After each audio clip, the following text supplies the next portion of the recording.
Шерзаттың ісі мына дораманы еске түсіреді. Қазіргі таңда елімізде Шерзаттың ісі бойынша сот өтуде, тікелей эфирден көрсетуде.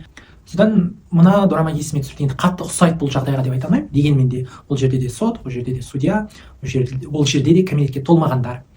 Бас кейіпкер әйел ол судья, жеткіншектердің ісін қарайды, сондай істердің кәмелетке толмаған балалардың ісін қарайды, судья үкім шығарады. Ол өте қатты, тіпті кейде слишком қатты десе де болады. Ол ешкімге жеңілдік қарастырмайды, ешкімді түсінуге тырыспайды, егер ол күдікті болса, әрине.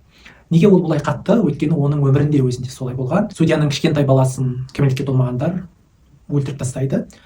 Содан судья енді барлық әділетті өтеді деп ойлайды. Дегенмен де қылмыскерлер соттан күліп шығады, күліп жүре береді, ештеңе болмағандай, адам өлтірмегендей, соңында ақталып шығады. Содан ол ойлана келе, енді мен кәмелетке толмағандардың сотын қараймын, судья боламын, ешкімге жеңілдік жасамаймын дейді.